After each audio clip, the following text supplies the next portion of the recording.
I'll just reiterate, thanks to everyone for sticking around this afternoon for the best session of the day, airports and social media. This is going to be a very informative session. This is a treat for me as I was moderating one of the first, if not the first, social media session for SWAI back in Mesa in 2000 something or other. And so this is a pretty good opportunity for us to check in and see how things have advanced. And for our panel today, we have Heather Lissner from the City of Phoenix Aviation Department, as well as Alicia Robertson from PSM Squared. They're not necessarily the frequent flyers we see up on our panel all the time, so if you give me just your attention for a minute, I will read their bios for you. Heather Lissner is the Public Information Manager for the City of Phoenix Aviation Department, which includes Sky Harbor International Airport, Phoenix Deer Valley, and Phoenix Goodyear airports. Heather is responsible for overseeing media relations, the department's websites, social media, video production, and printed material. With more than 15 years' experience in the public relations industry, Heather has worked in the aviation department since 2007. Her previous work includes corporate communications for a financial services company and an airline. She holds a bachelor's degree in telecommunications and history from Indiana University and a master's degree in communications from the Johns Hopkins University. Heather is also an advisory council member for USO Arizona. Alicia Robertson is the president and owner of PSM Squared, which provides strategic communications services throughout the southwestern United States.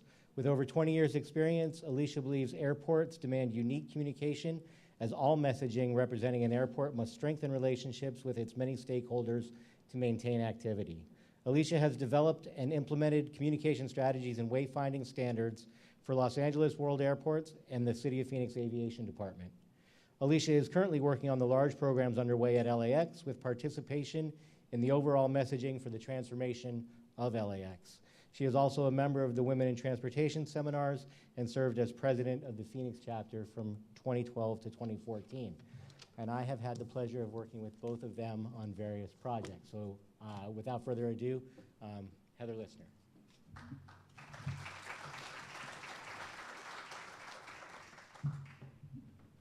All right, good afternoon. This afternoon we're going to discuss airports and social media. I'm going to share some examples of what we do at Phoenix Sky Harbor International Airport, as well as provide some tips that you can incorporate into your own social media initiatives.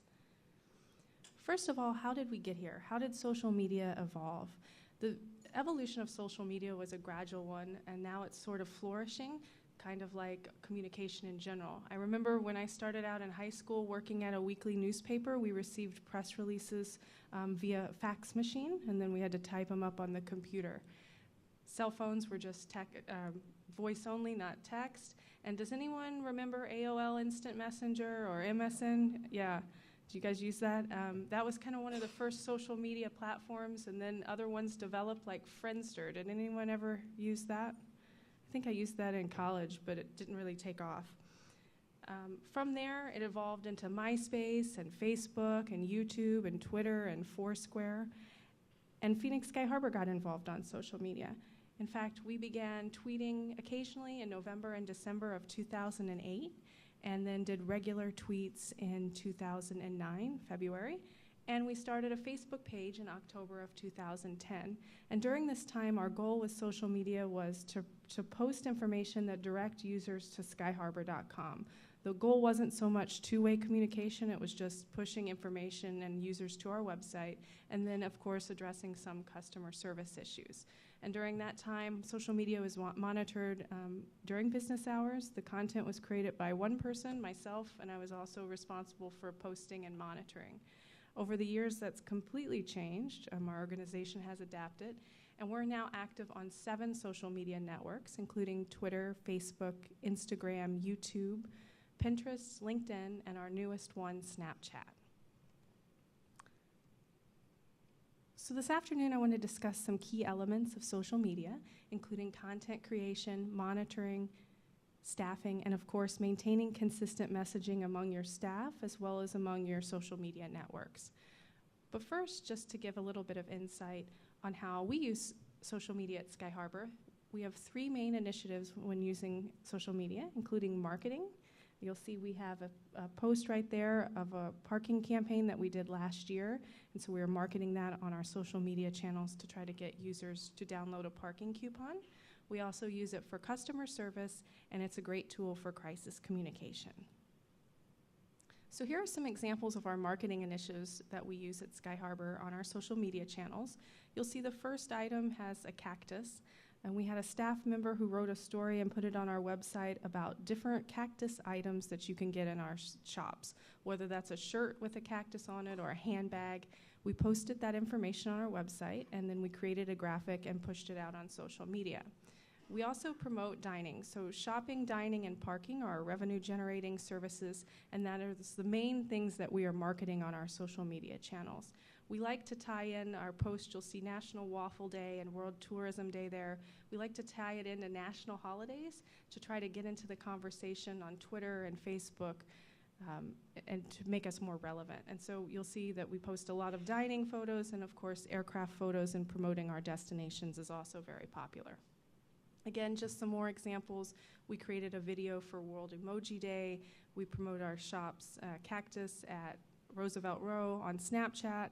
And of course, in addition to revenue generating service, you cannot go wrong if you promote puppies, because everybody loves how cute they are, and we promote our therapy dogs, the Navigator Buddies, quite regularly. We also continue to promote air service, especially international air service. This is a big initiative for us. You'll see an example of a post that we did on Condor Airlines. And we look to create new sort of unique, authentic content by doing items like My Sky Harbor Journey, which is a monthly post that we push out on Instagram. We go into the terminals and we interview travelers, we take their photos, and then we put it on Instagram and kind of tell their story. I'm going to share a few examples across our social media networks so you can see how we differentiate content among them. On Instagram, Instagram is actually the network that we have the most engagement on. We post primarily aircraft photos as well as puppy photos and unique pieces called Where's the Art Wednesday, where we promote museum exhibitions throughout our airport system, Travel Tuesday, where we promote destinations within Arizona, and of course customer service stories, and Throwback Thursday. One good tip that I can give on Instagram that we utilize is that we find beautiful photos from users and we ask them if we can share them on our Instagram page. This builds engagement, it makes them feel good, and they get more exposure. So you'll see we have a photo there from Charles Anderson, a beautiful photo, and we shared that on our Instagram page. Next we have YouTube. And YouTube, we create videos that we do post across all social media channels. But on YouTube, we also post event videos from a Navigator Buddy Halloween contest to different initiatives showcasing our new terminal areas, museum exhibitions, and customer service videos. LinkedIn, we focus primarily on business posts. So we want to reach the business community, and we share items like our new South Concourse and processor opening, as well as any awards that we've received, new airline routes, and new business openings. So stuff that would be interesting to business owners and business travelers. And Pinterest reaches a completely different demographic. It's mainly a women demographic, and we have fun items that we promote here, from Valentine's Day gift ideas to Father's Day gift ideas. We even have a board that's devoted to pets coming through the airport called the Paparazzi. So it's just a new way to showcase content that maybe we're not showcasing on our other channels that we can place here and build engagement. In May of 2017, we launched Snapchat. We were one of the first airports in the country to be on Snapchat. We thought it would be a great way to reach a different audience, a younger demographic that we weren't reaching on our other social media networks. And it lets us promote our shops, our restaurants, and various services. You can take a look at some examples here. The group photo of the individuals was from an engagement. We heard that some travelers were coming to the airport to get engaged. We went out, we took photos and videos, and we put it on Snapchat. We also use Snapchat to promote upcoming events to build anticipation. So in the middle, when we launched our Navigator Buddies program, we posted a picture of a puppy and a purple carpet to try to get people excited. And then, of course, when we have major events like Air Force One coming, we put that on Snapchat. And we also use many of those stories that we put on Snapchat on Instagram stories as well. So the second area that we use social media for at Phoenix Sky Harbor is customer service. How many of you reach out to businesses on social media when you have issues? Anybody? I know I do. I feel like it's easier to use social media than it is to call them or to email them. And we found this a lot at Sky Harbor. We have quite a lot of questions and concerns that we address each day. And so you'll see here we had an individual who was complaining about the rental car buses, probably how long it took. And we took that as an opportunity to provide information that we're extending the Phoenix SkyTrain, and he didn't know that. And then the second example is a woman who saw someone had her snow globe taken away, and we followed up with her, and we found out that the woman that didn't actually buy the snow globe at the airport. But again, we're addressing customer service issues. Again, we had another issue with a person who had a question on Lost and Found, and this came in through Facebook Messenger. We answer customer inquiries primarily through Twitter and Facebook Messenger. And the keys there are to be polite, be responsive. Even if they're being rude and angry towards you, they deserve a response, and to make sure that their situation gets resolved. If it's something that's sensitive or could go viral, it's very important to try to take that offline, take it through direct messaging, and alert key stakeholders as necessary. And of course, make sure you follow up. If you pass the information along to a party about a customer service issue, make sure that you follow up so that person gets the answer that they were looking for. And third, we use social media for crisis communication. It's a very important crisis communication tool. Last September, we had an unattended vehicle at the curb, which caused some issues with the roadway closures, flight delays, as police checked it out. And one of the major tools that we use to communicate with travelers, both in the airport, members of the media, and those coming to the airport, was actually Twitter. You can see some examples here. We had an initial post about what was happening, and then we had some updates on what travelers who are coming to the airport should do, and then a follow-up where we ended the situation. So during this time, we had an on-call PIO who was handling media, and we had our deputy who was also handling media as well as social media. But in this particular situation, we were getting so many tweets and comments that I actually got on Twitter and was assisting from home. I was home because I broke my arm. And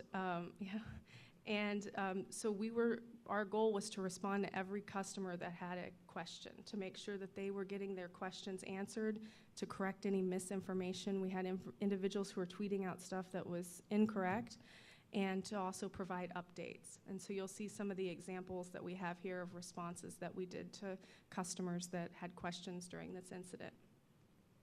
As far as our goals with social media, I mentioned to communicate with customers in the airport. Many times customers that are in the airport are getting on Twitter trying to find out what's going on because they may not be able to hear overhead announcements, or they may not be able to find anyone to ask. And so our goal is to reach these individuals, as well as communicate to members of the media. Media follow our Twitter feed extensively, so in addition to sending out statements, we also post updates on Twitter so they can retweet that and get that out to their audiences. And of course, communicate with those customers who are coming to the airport, whether it to be flying out or to pick up loved ones. Some other tips for success with crisis communication is to make sure you're frequently communicating with your operations and customer service staff. You're going to get tweets from people in the terminals that are saying they can't hear overhead announcements or they're not getting information, and you can communicate that to your customer service team, to your operations team, so that you can make improvements. Additionally, they may have suggestions on what passengers should do, and you can respond on Twitter that way.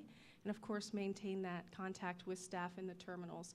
We have a great group of volunteer navigators and guest service representatives where if there's something going on, we'll actually make a call to those information counters to see if they're hearing announcements in the terminals. And of course, communicate with your own team. If you have multiple people on social media, make sure you're communicating so you have consistent messaging. And of course, evaluate efforts after the event. So we've talked about marketing, we've talked about customer service, and we've talked about crisis communication. But has anyone ever used or heard of the hashtag airport Twitter? Anyone? I highly recommend you follow this hashtag on Twitter. It's a lot of fun, especially for airports. It's a great way to compete in a competitive but fun way with fellow airports. And this is an example of one that Vancouver Airport, it started back in December.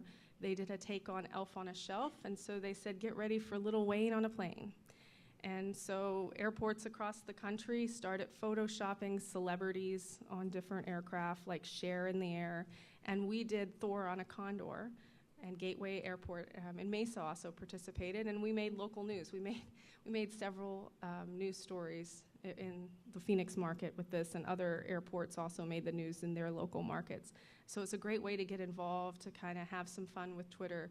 We use it to promote our services, to see what other airports are doing, and to create engagement and make it a little more lighthearted. This was actually our tweet with the highest engagement ever in the history of our social media networks. And we picked up several, I think several hundred followers after this particular one. So you're probably wondering, well, how many people are running social media, and how is your organization adapted? So I mentioned when we started social media at Sky Harbor, it was one person creating the content, monitoring, and posting. And today, with our growth in social media networks, as well as a growth in a team, we have 4 individuals that monitor social media during business hours. So we usually take a couple networks a week, and during this time we schedule the content, we monitor the content. But because we're an airport, and because there's a very large customer service element with social media, we did research. We found that airlines are 24/7 operations in terms of their social media, and customers expect airports to be that way as well if they can. And so we added a nightly social media staff member who comes in from 3 to midnight, Tuesday through Saturday, and she responds to all social media and customer inquiries during this time. And then the times that she's not on duty and it's non-business hours, the on-call PIO checks social media every couple hours. And this way we have real-time response during business hours, as well as response on the weekends and in the evenings. With content creation, we have a staff member who creates content for both Twitter and Facebook, monthly calendars, and then a staff member who creates content for Instagram as part of a monthly calendar. We go through what we want to promote for that month, and then I review the calendars. We look to incorporate videos as much as possible, infographics like you'll see here, as well as fan photos to create that community and sense of engagement. And then among our team, we share the calendars so that everyone's aware of what we're posting each month. We don't post the same thing across all networks on the same day. We do post similar content throughout the month. And then we schedule the content. And just a note about scheduling. While we do schedule it, the biggest tip I have is to be aware of if there's an emergency, you need to pull off your pre-scheduled social media post. And even if it's not an emergency at your airport, but it's something that's either going on at other airports or something sensitive that's happening elsewhere in the world, just you might want to not have social media scheduled that day if you could be seen as insensitive. And then consistent messaging is very important, both across all your social media channels, especially if you have multiple people that are monitoring and responding to social media. We have social media standards where we have outlined how long it should take you to respond, what kind of responses you should give, as well as who to contact if you have questions, and we share this among our team members. If it's a high priority or a sensitive topic, we usually have speaking points or bullet points that our team can look at to make sure they understand what the scenario is and how to respond. And then if something comes up, if a PIO hears of, say, someone maybe films something on a plane and they might be putting it on social media, we keep an eye out for that and we alert the team. We're in very close communication with one another through email, and so that everyone knows what's going on in our social media channels. And then we also use analytics. We use free analytics, Twitter Insights. If you go to insights.twitter.com, you can pull up your monthly analytics in terms of what your top tweet is, top followers, how your engagement was. We do the same thing for Facebook and Twitter, and Facebook and Instagram. We also are in the process of doing a social media audit to see what kind of posts are working and what's not. We look at other airports. What are they doing? How can we improve based on what they're doing? And then we let our analytics shape our content decisions. And of course, the biggest thing with analytics is remember your goals. So our goal at Sky Harbor is not to have thousands of followers, it's to have very good engagement. And then with analytics, we found that what works for us is aircrafts, construction, and dogs. Those are the most important things that people like on our Facebook, our Twitter, Instagram. And you'll see anytime we post an aircraft photo, people really like that. They love hearing what's going on with construction at the airport because they're not at the airport every day.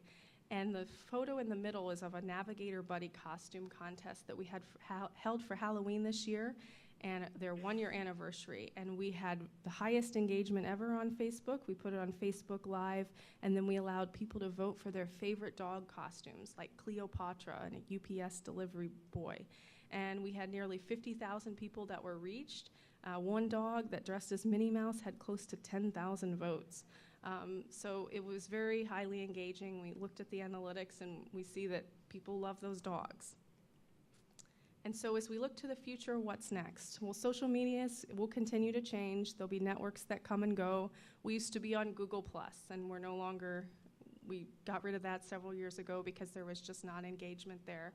And our technology will change. I know Alicia is going to talk about some cool technological innovations, but the key thing is being willing to adapt. Always be willing to adapt and try new things and see what works for your particular organization. Thank you.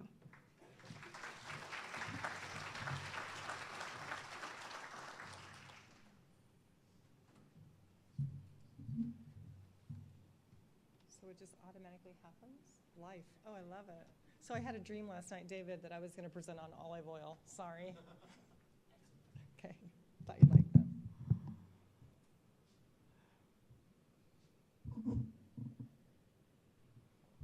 I'm going to talk to you today about social media and your business. Covered it from the airport perspective, and now we're going to talk about it from a business perspective and how we handle it in our business. Oh, security alert.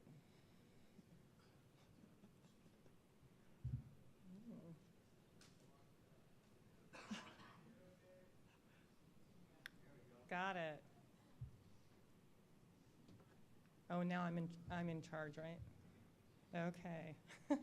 So how do you decide which social media platform that you should use? There's so many out there. How do you know what you should and shouldn't use?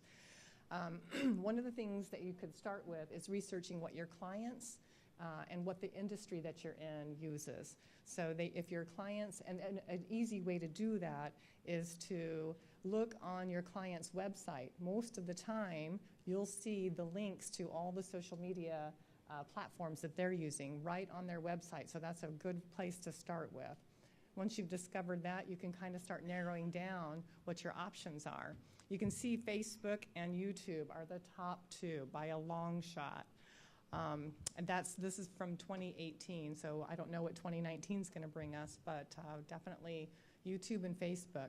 One of the things you should consider when you're using YouTube, though, is that it's all video. So if you're into creating video, editing video, posting video, YouTube's great for you. But if you don't like doing that, I would stay away from YouTube. What do we use at PSM Squared? We use Facebook, Twitter, and LinkedIn. And how do we know if it's working? There's lots of ways to measure. I know Heather mentioned a couple of ways. We'll talk a little bit more about that too. But you can tell by your likes on the page. You can tell by the number of followers you have. You can tell by the people who reshare what you're posting. You can tell by the retweets as well. Also the analytics. This is an example of a Facebook analytic that shows you all of the likes, all of the followers that you have for a given period of time. And it's a great way to look at how you're being followed and by whom. Another management tool that is called Sprout Social and Hootsuite. These are softwares that it's not just one platform that it's measuring analytics from, but it's several. So it can take all of the different platforms that you belong to, and it can compilate all that information so that you can see it side by side and compare what's working and what's not working. So then, postings. If you're posting, how do you know what to post? What we post is we talk about our services, the services that we provide and the things that we're doing out there. It's fun to show off all the things you're doing. We also talk about our community involvement. We have a lot of community things that we do as a team. We also give accolades. We talk about our accomplishments, and we highlight our staff. We talk about the industry involvement. We do a lot of continuing education in our office, and we also belong to several organizations that we participate in. And we like to share our clients' accolades, things that they're highlighting, organizations that are doing things, special events. So we share that information and retweet that kind of information. Also, we love to introduce new employees and highlight employees with our social media. So how do we determine what we post and when? We look at the whole year collectively, and we know certain things that we do every year. The community involvement, the holidays, the company training, things like that. We start penciling in those month by month, and then we come up with our list, our creative list of all the things that we want to use for filler, which isn't probably the best word, but to fill in those gaps in time so that we aren't posting a whole bunch of things in a 3-week period and then nothing for 4 months. So we spread it out, we get creative, we have a list of go-to items that we can post when things get quiet. And then social media etiquette. So things not to post, well, you know, we could talk about that for a while probably. But also, if you're posting, like if Sky Harbor's doing a groundbreaking, they've got a whole PR campaign on it, but you don't want to get ahead of them getting out with their big announcement. So be sure to be respectful of what your clients are posting and when they're posting. And also just be courteous and thoughtful to organizations when you're posting. So now we're going to talk a little bit about augmented reality. We did a little project in LAX, at LAX, in the Tom Bradley International Terminal, where we were putting up a wall, but we didn't want the wall to be the big news. We wanted what went on the wall to be the big news. So we worked with the guest experience team out there, and we worked with a company called Trigger, and we developed a really wonderful graphic with augmented reality built into it. So we've got some students in the audience. We're going to have them pull up after I show you this video, which hopefully works here in a second. Oh. Wait. Oh. I have to be patient. We're going to show you a video, and then we're going to have the students come and help us. We're going to get on Snapchat, and we're going to show you the real building behind the wall. It's the black one at the bottom, I think. That one, last one. There you go. And then just hit enter. In slide. There you go.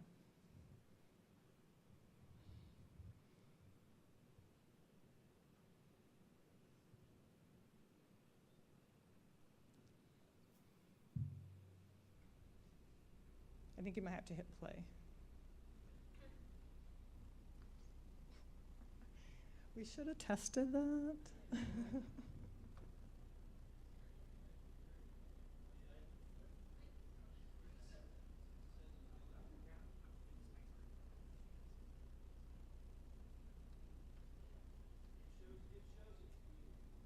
Oh. Okay, well, I'm sorry, we're not going to have a video. But anyway, you'll be able to see it in real life. So where did our students go? Oh, here we are.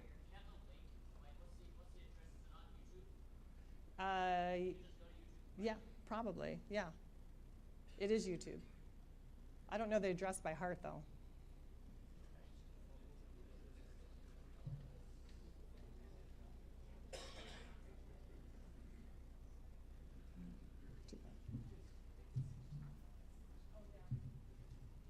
Yeah, can you search the title at the top?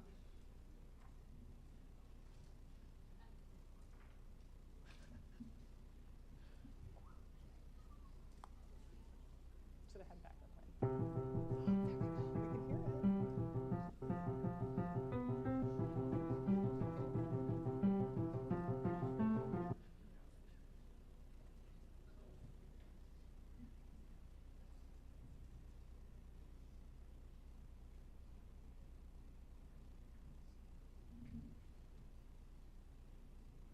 Awesome.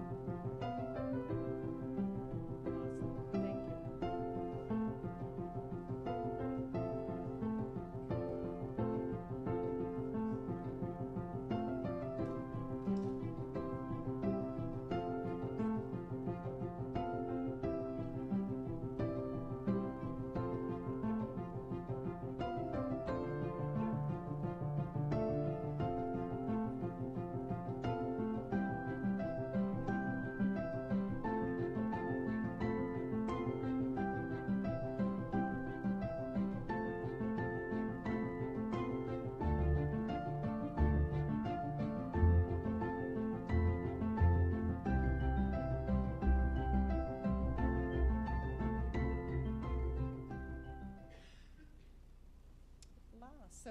going to get interactive. So I'm going to grab the banner in the back, or if somebody wants to grab the banner, and then put the instructions. I'm creating my Wix site. You think you already have a stunning website? It's under the table in the back. There we go. And then, can you put the instruction slide back up? It's like the second or third to the last. Yeah, that one, yeah, that's it. Come on up. Come on, Barry. That's awesome. Snapchat on their phone already. Come on up.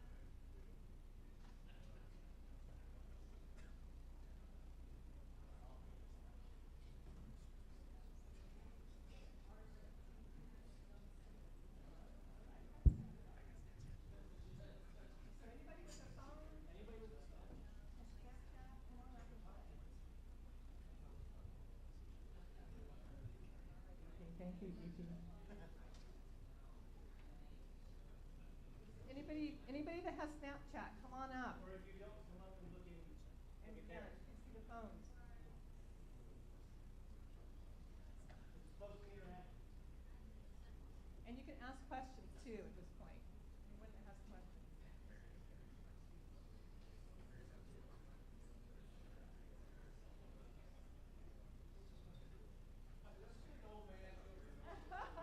Come on, Evie.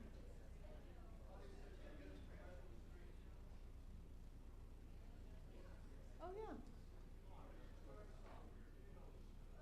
If you want, you can get it on the screen as well.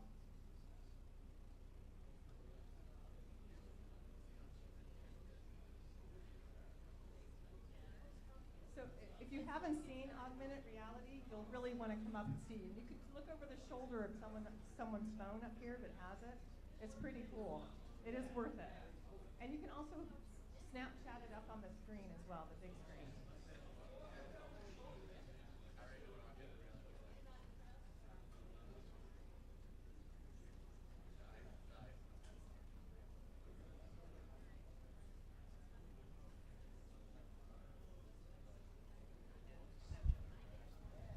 Go on, folks. Go on up there and take a look. I know you're curious. Come on.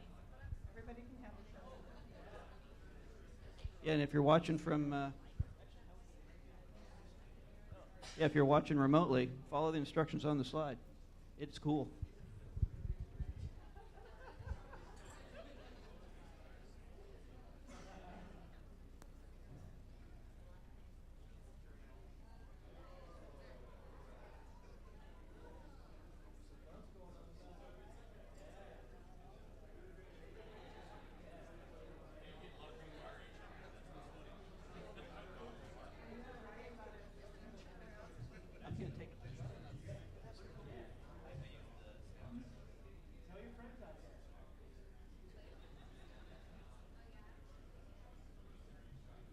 And this is exactly what we wanted to happen in the terminal. We didn't want another big blank wall to go up. We wanted people to interact with it. And you can see it really works.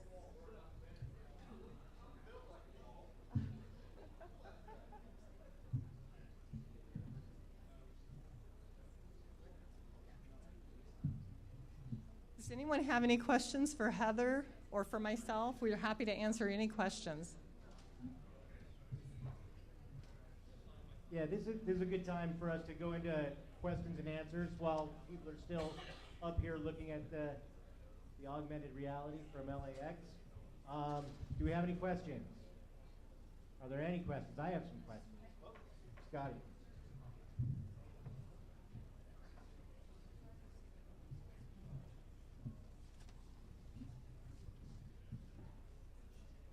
So, I'm a dinosaur.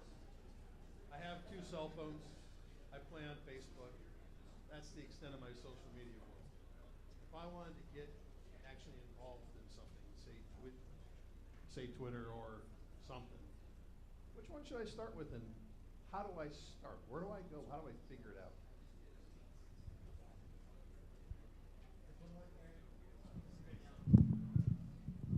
So it depends on what you're wanting to accomplish.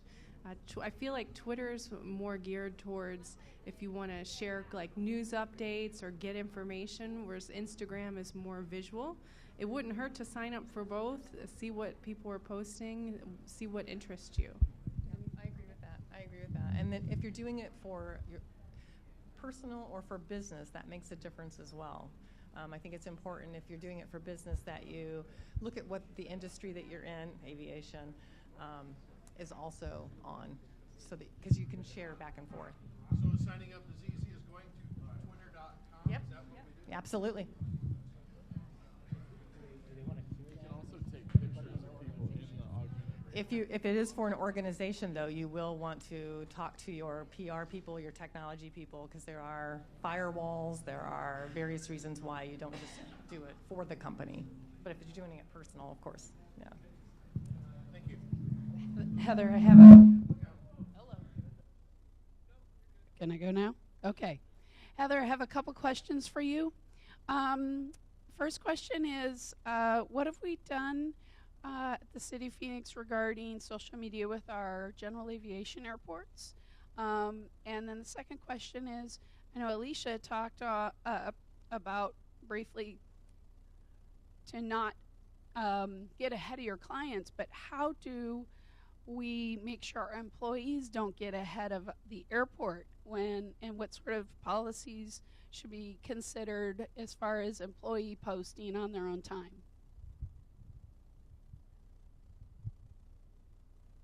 Excellent questions. To answer your first question, we did claim the general aviation airports Facebook pages and Twitter accounts, but we don't do regular tweets from those accounts. If we have information to post about Deer Valley or Goodyear, we post it off of the Sky Harbor page and provide links back to their websites just because we have a greater following on Sky Harbor. The second question is about employees and them getting ahead of us and posting. And so we are, like many airports, challenged with employees who post construction photos of behind-the-scenes stuff before we're ready to unveil it. And we do have a policy, a city policy for that, but we do work closely with our business and properties office and our construction groups to make sure that there's language in their contracts that they're not supposed to be posting stuff unless it's approved by public relations. Of course, with anything, it's very difficult to police this, and so we constantly have to set reminders. You know, please do not post something before it's public. Please work it through your public relations team and the airport public relations team. Hi, John. This is for everyone on the panel. My name is John Noble with Aviation. I was just curious, you guys talked about a lot of the way social media, maybe positively impacts you guys, or you're able to, advocate for the airport or whatever on social media. Could you guys maybe discuss some of the what you see the negatives, or how social media negatively impacts you, or what maybe the biggest challenges you find with social media are? Sure. We haven't had too much negative from our perspective in the business. We are very careful about putting too much out there about people or information that someone might use to later track someone down or harm someone, so we're real careful about that. But we haven't had any negative come out of ours yet. Hopefully never. And ours, I mean, there's posts that go viral, and we make sure that we try to address those as soon as possible and get them to the appropriate stakeholders so it can be addressed. When we promote our customer service awards, we promote the employee's first name and last initial only. We don't give out their whole name just in case people are uncomfortable with having their information on social media. But if it's like a public aviation director or someone that's well known, we will use their name.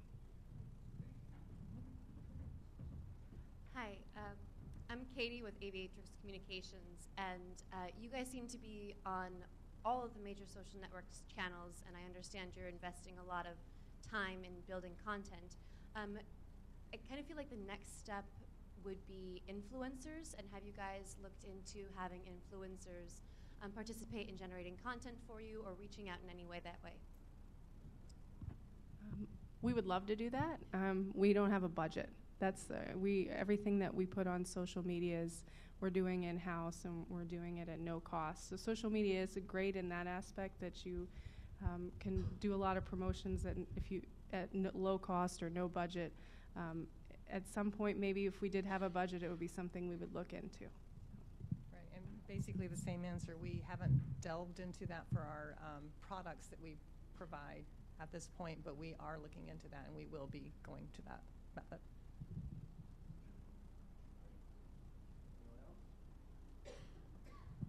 Anyone else? Raise your hand. I do have a question. So with regard to the analytics that you measure and see what kind of engagement you're getting, is there something to benchmark that against other than your own past performance to see if it's really working to its greatest advantages for you? Not from my perspective per se. One of the things I did forget to mention earlier was some of the things that you can use that information for in terms of marketing and market research. And you can use those platforms for polls and surveys, and also watching what your competition's doing out there. So that kind of might help a little bit, seeing what they're doing. So. And we're looking at how we're doing month over month, and even compared to previous years, how we're improving. And at this point, that's just what we're doing. Yeah.